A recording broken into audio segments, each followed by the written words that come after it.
Hey guys, welcome to another Splashing Thoughts moment. I will talk about water today. Water. Why do you need it? I mean, between 60-70% of our bodies are made of water, so that would be a first.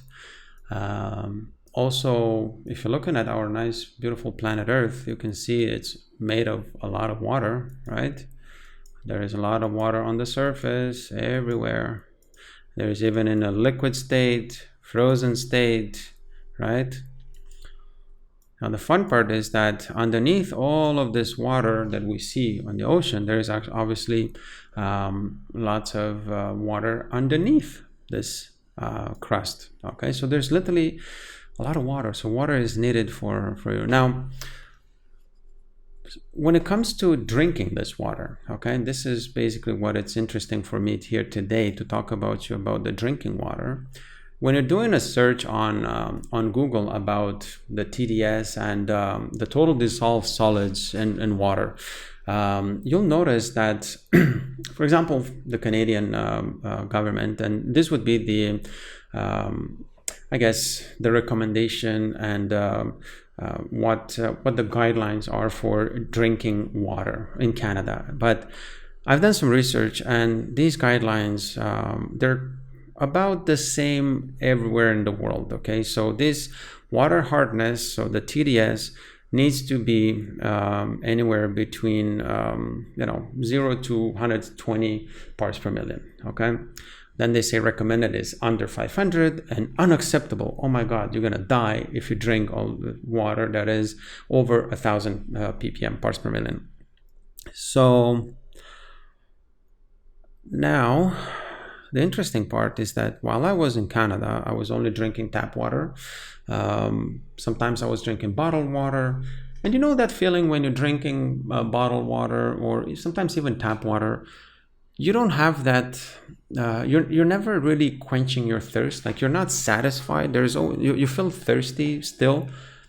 Anyway, I believe a lot of us identify with this. So notice that next time you drink water, think about this. Okay, you're drinking your bottle, and somehow your thirst isn't quenched. Okay, so you need to keep on drinking. Anywho, so the reason I'm telling you this is that for the past month and a half, every weekend I've been going to the countryside, and these guys over there, my family, they have a fountain. Okay, so we drink water out of the fountain. Now you have to understand, at first I was I'm not going to say scared, okay, but I was concerned that, oh my God, water out of a fountain. I mean, remember when I was a kid, I used to drink it, but now as an adult, how will my body react? Will I shart my pants? What's going to happen? So anyway, so I went ahead, I drank it. Okay. And ironic enough, water actually had a taste, and it tasted good, a little bit on the sweet side.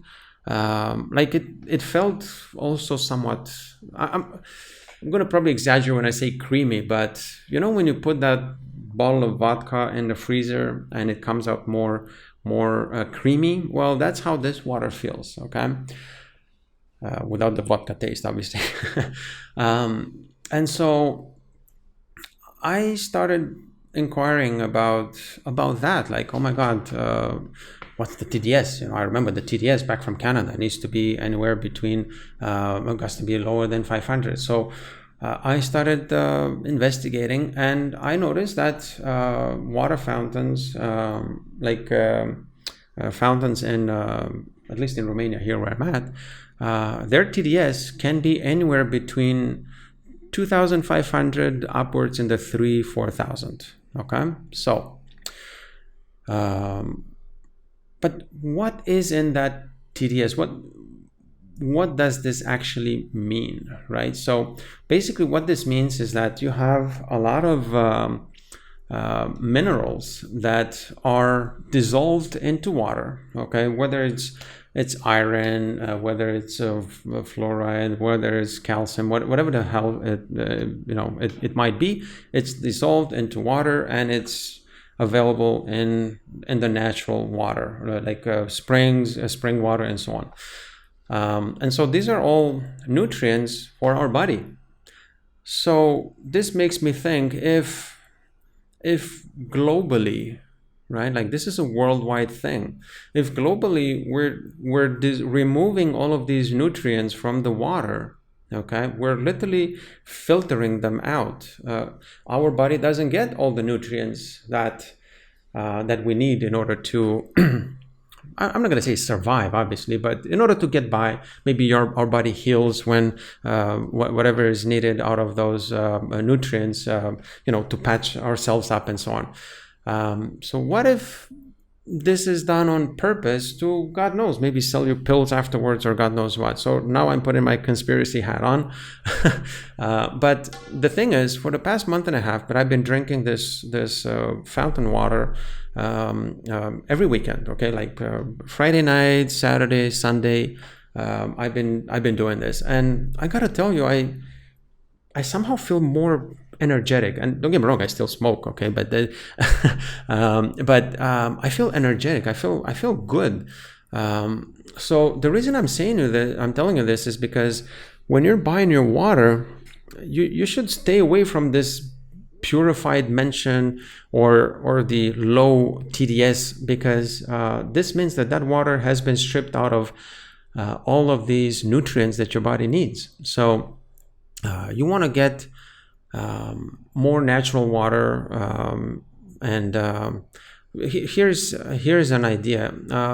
I found this is the water that probably has the most TDS in the world, and this comes from a beautiful country of Slovenia.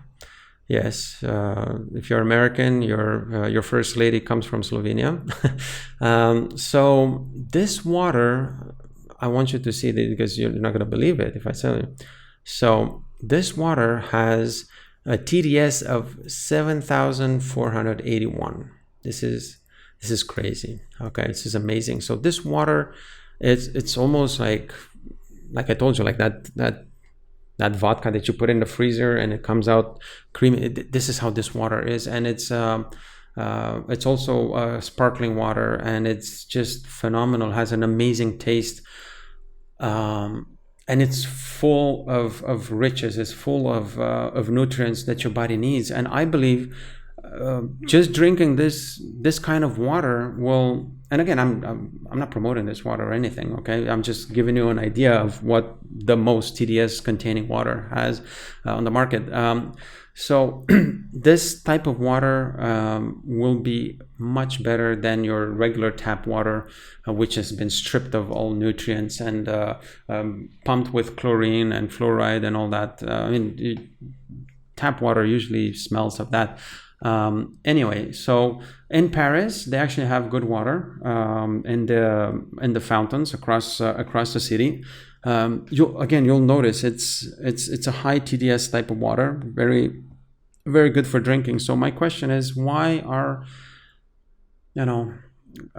these governments, I guess, allowing this type of crap to be given to us? I mean, we're all maybe slowly getting sick if we're not getting all the nutrients from the natural water. If you're stripping the water down from all the nutrients, you're harming me. I believe you're intentionally harming me. All these rich folks, when they go to the mountains, when they go out of the city, they go there to replenish their energies, right? Actually their energy, and maybe them drinking this spring water is one of these very well kept secrets to a healthy life. So it's very important that you start looking for high TDS type of water, which will be full of nutrients, good for you, and maybe you'll see a difference, just like I have in the past. As I said, in the past month and a half, I've been doing this every weekend, and now my next step is I'm going to start bottling water from that fountain and bring it with me to the city and continue drinking that day in, day out, just to see what type of effect it's going to have on my body. I believe it's going to have an amazing feeling to my skin. My body will feel better. I will be replenished with all the nutrients that water contains. So yeah, tell me what you think. I mean, I believe at this point a serious research needs to be done on how tap water acts on your body versus spring water, natural spring water. Again, to see the benefits on long term, like after a month or 2 months. So I guess I'm calling out to all these researchers to do some serious R&D on this stuff, because I believe if I see some benefits in the past month and only after a month and a half of drinking, and just weekends, imagine what this is going to do on a daily basis. So yeah, so these were my splashing thoughts about water. Thank you again for watching. Leave your comments in the section below and subscribe to my channel. I look forward to talking to you again.